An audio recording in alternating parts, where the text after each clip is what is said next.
All right, move over fall leaves. There's something else that's stealing the show in yards across the metro. Ornamental grasses can be a welcome addition to any yard, even after the snow falls. Garden Guy Dale Kay joins us live with a look at some of the best varieties to grow in Minnesota. And I have to be honest, when I was first looking at this, I thought it was ornamental glasses, and I was very curious.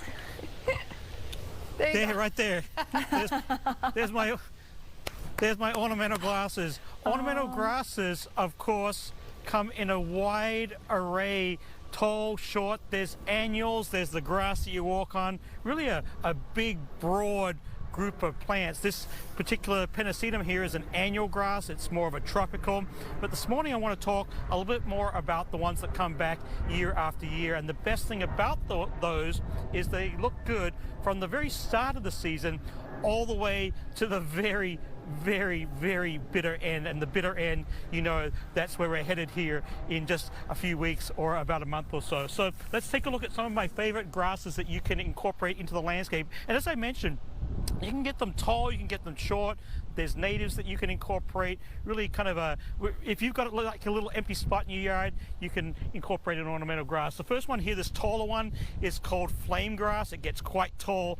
And the reason they call it flame grass, it's already starting to show some of its red fall color. But this beautiful wispy seed head is really why it's grown. It's super wide and it catches the sun quite nice as well. And I should mention all these perennial types that we're talking about this morning, they will look better towards about midsummer all the way to the end. So keep that in mind as you're incorporating them into your landscape.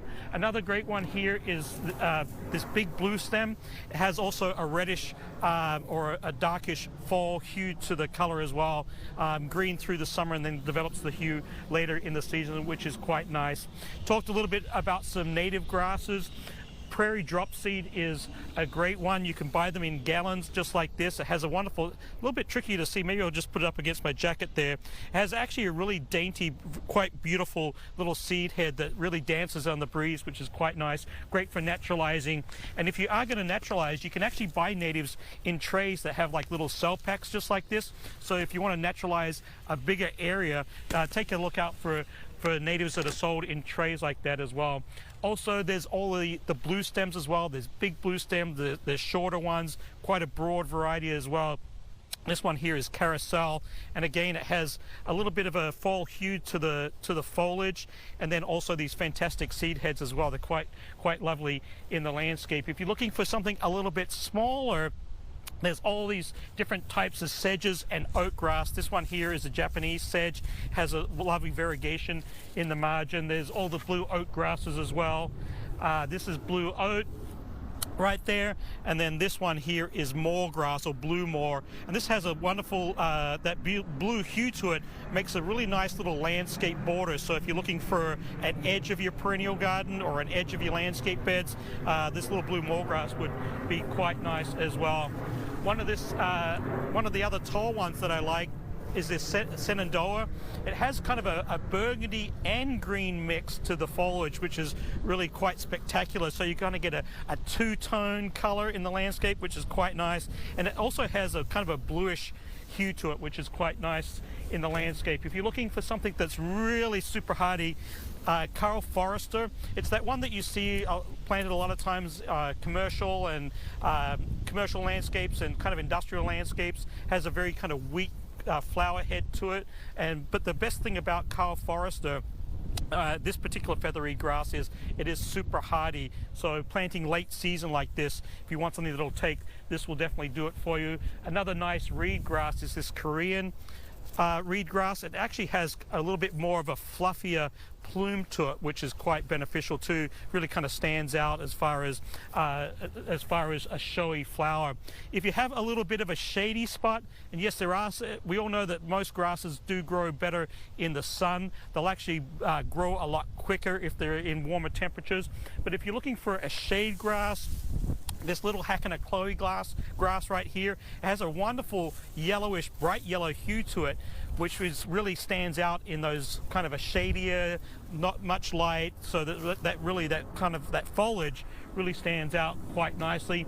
And then last but not least, one of my other favorite tall grasses are all the miscanthus. They also have these wonderful big kind of flower plumes as well, which is quite nice.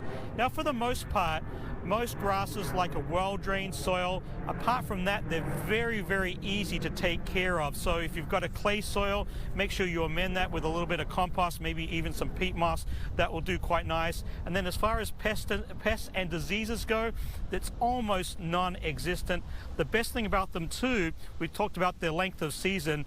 A lot of folks will leave the flower plumes all the way up throughout the winter season. So this will actually still look good January, February, and then into March. And then as far as care next season is, all you got to do is simply prune them. And there's no special technique with pruning grasses. All you got to do is have a pair of head shears just like these. One cut pretty much does it all, and that is all the maintenance that you're going to do. So you do that in March, and then of course the new growth will sprout from the base. This is of course perennial, comes back year after year. Definitely worth having in the landscape. Well, that one's now, you got to wait a whole year. But I get it. Thank you for demonstrating how to do it. Good luck finding your glasses, by the way, your ornamental glasses. Hopefully they didn't go in the pond behind you.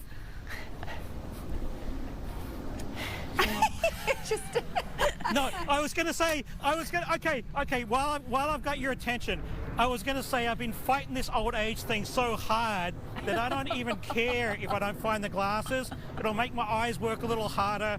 I'm fighting the gray hairs. Some people call them sparkles. I'm fighting it all. Aren't we all, Dale? Aren't we all? All right. Thank you. It's a struggle we're all going through. Struggle it's okay. is real. Yeah, you're not alone.